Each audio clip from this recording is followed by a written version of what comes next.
Hey everyone, welcome back to Garnock Reviews, and welcome aboard Not Stable. This is a 2024 Outer Reef Yacht 720 motor yacht that was on display to Palm Beach Boat Show earlier this year. I'm a big fan of these yachts because they offer so much comfort, but they also offer so much seaworthiness and capabilities for serious offshore cruising. As you step up, just look at how much space we have in this aft deck. A really nice cockpit table out here for socialising with friends and family. You'll easily seat 6 adults in comfort. Side door access makes boarding easy no matter where the pontoon is. And you can also close this area off. But look at the quality and the detail to all the fittings that's on here. Even the way the cleats tucked in so that way you're not going to either trip over it or bump into it. You got the wide passageway. And this yacht measures in at 72.5 feet in length with a beam of 18.5 feet and a draft of approximately 5 feet. Now the first door you're going to come to is not the lower helm, instead this is actually the day head. You can access it from out here, so if you're into swimming and diving and things like that, you don't have to go through the interior accommodation to get to it. But you do have the lower helm with the side door access here. Then as you make your way up to the Portuguese bridge, again, solid handholds in place, wide passageway, storage built into it. And then you can make your way up to the windlass. And you can operate this all from here. We can also operate it from the lower helm and also from the Flybridge. Really comfortable seating on the bow. You'll notice those speakers underneath. Solid hardtop. But we'll get up to the Flybridge in just a few moments. Now this one's got a serious cruising range on her. She's got 2,400 gallons of fuel. She's got 400 gallons of fresh water and 200 gallon holding tank capacity. If you drop those throttles back to around 8 to 9 knots, you're easily going to see a range in excess of 2,000 nautical miles. And depending on the conditions and setup and things like that, this one is capable of hitting speeds in excess of 20 knots in the right conditions. She's a very stable yacht, not only because of her design, but also the fact that this one comes with ABT Track 250, 0-speed stabilizers with 7.5 square feet fins. She's also easy to manoeuvre because you've got that 38 horsepower hydraulic bow and stern thrusters. And as I step inside, first of all I want to apologise if you see any flickering on the screen. That might be more noticeable for some than others. It's to do with the refresh rate of the lighting and the refresh rate of the camera. But in the port quarter you'll see we've got a pop-up TV, we've got storage here, everything's got that push button lock mechanism so it's safe and secure while you're underway. There's so much natural light from those large windows. I love the use of the light colours for all the woodwork, the fabrics and the materials. But as pretty as the yacht is, she's a very seaworthy and functional yacht. Look at the handhold that's in the ceiling built into it, so if you are in a heavy sea state you can still walk through with comfort and confidence. Couple of steps up and that takes you to the galley. And then as I mentioned when I walked around the outside, there was a day head, and that's the day head here. So you can access from outside. You don't have to shower off or whatever to come in and use the bathroom. You can do it easily from the outside. Full height fridge freezer there, double door fridge with a drawer down below. And then you have got all the amenities that you could possibly need to cook your favourite meals on board. Plenty of storage as well, so that way you've got all the supplies without feeling like you need to rush back to dock. I said about making life on board as easy and comfortable for everybody as possible, and very few yachts can compete with this. We've also got that built-in wine cooler. And then we've got the lower helm. Side door access, both port and starboard, makes it really easy for communicating with crew or for docking or going through the lock gates. You've also got this comfortable seating area with a nice table. You can use that for having meals and snacks, but you can also use that for your old paper charts, filling out logbooks, things like that. Full bank of electronics on this one. Full engine controls, instrumentation and details. Not only down below but also up overhead. Look at that monitoring system that's built into so many different sensors throughout the entire yacht.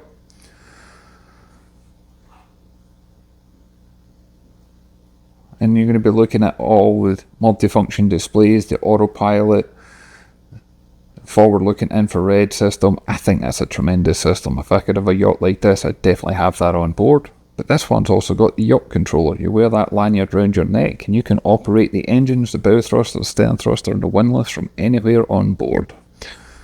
So as much as this yacht's 72 foot in length, you could even do this single-handed operation if you wanted to. And before going upstairs to the Flybridge, let's go downstairs to the lower accommodation. Again, you get handhold all the way down, but also a handhold overhead. So it makes it really easy to access. And they've taken full advantage of that 18.5 foot beam. Not only does it give you extra space, but it gives you extra stability.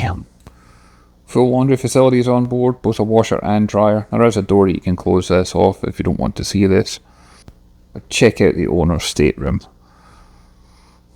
Opening portholes to both port and starboard. That way you're going to get plenty of light in, but you're also going to get fresh air circulating through. Being that it's an island berth, it's really easy to get to from either side. We've got a large smart TV mounted on the bulkhead. Notice the electronics that's in here as well, so that way you can always keep in control of things. Make sure the anchor's not slipping or things like that. Bye. Full walk-in closet that's air conditioned.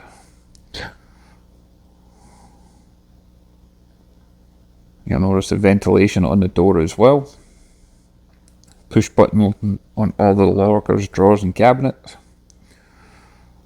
And then this has pretty much got a full beam head compartment. So you've got like his and hers section with a shower in the middle.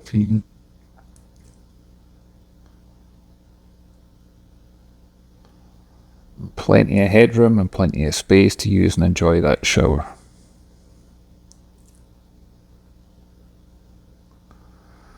But look at all the detail on the woodwork.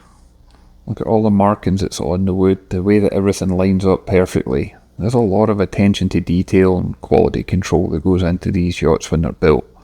This is a brokerage listing, but you can also order a new one, and this one certainly gives you that idea of what's possible. And Outer Reef are great at working with you, where you can customise your own spec depending on your needs and requirements.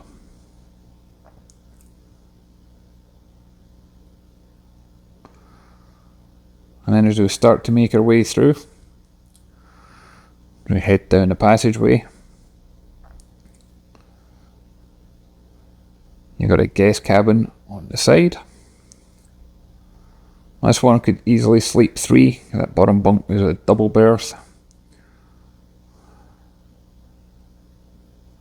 And again you get that full height hanging locker space. TV mounted on the bulkhead. Opening porthole for light and ventilation.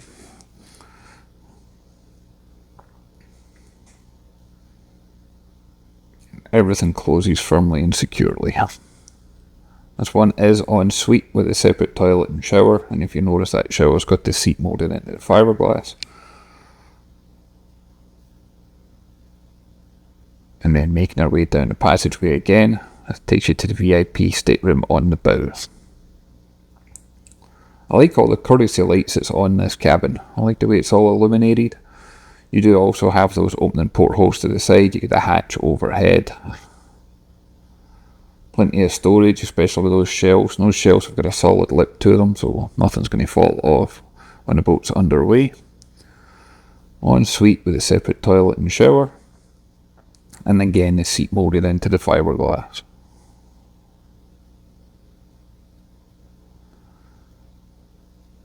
There's just a tremendous amount of storage throughout this yacht, and if you wanted to do some serious extended cruising, you could easily do so without ever feeling like you had to rush back to dock or you had to leave anything behind. And that's my beautiful wife who forgot to hide in the cabin while I was doing the filming. Then we take the steps back up to the main level, and then you can also take the steps up here to the Flybridge. Now you can access the Flybridge from the aft deck, but this is an easier way to do it. And I like the fact that it is accessible, because that way all your friends and family can join you up here. This isn't just about getting to the helm for doing your close quarter manoeuvring. This is where a lot of the people are going to be enjoying cruising.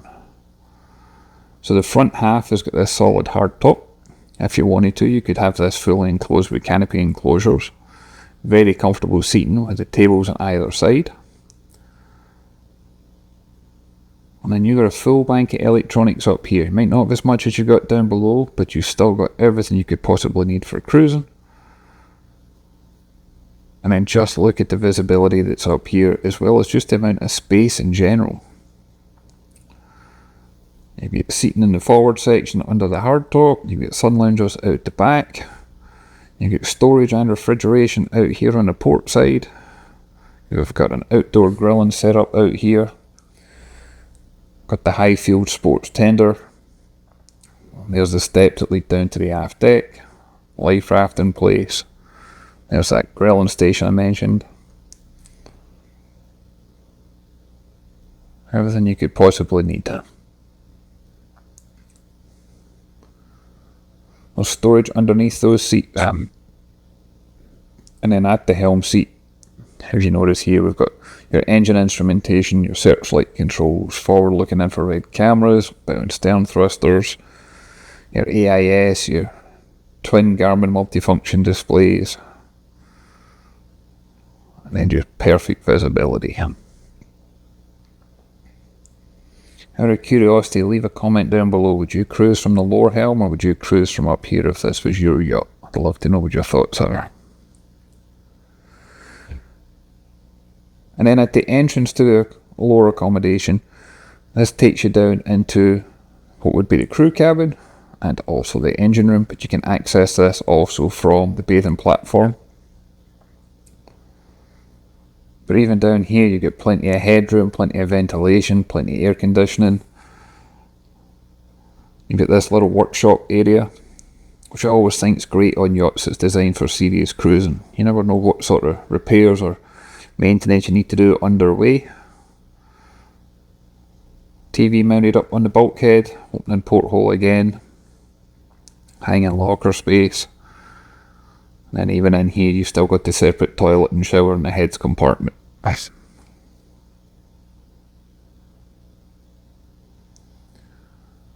And then that takes us down a passageway into the engine room itself. And this yacht is powered by twin John Deere. There's 750 horsepower diesel engines. There's 6135 John Deere engines. I've got ZF transmission. Look how much space you have in here. You've even got air conditioning in here. Now the engine room is also covered in not only your sensors, but it's covered in cameras too, so you can monitor this all from the helm. You've got two 20 kilowatt Northern Light generator and sound shields. You've got the sea chests. And you can do so much with this yacht while you're underway. You've got all your fuel filters, you can do your oil change system. You name it, all the tools are securely in place. Plenty of spares on board. There's an 1800 gallon per day water maker included. We even have things like a 2.5 gallon air compressor down here. Everything to give you the confidence and the comfort to chase the horizon is certainly available. I'm going to leave a link in the description to Outer Reef's website. You can check out the details of this yacht, but also their full lineup. I'd love to hear your thoughts and comments. You can leave a comment down below. If you haven't done so already, hit that like and subscribe button. It really does make a difference. I look forward to catching you on the next one. Thanks everyone.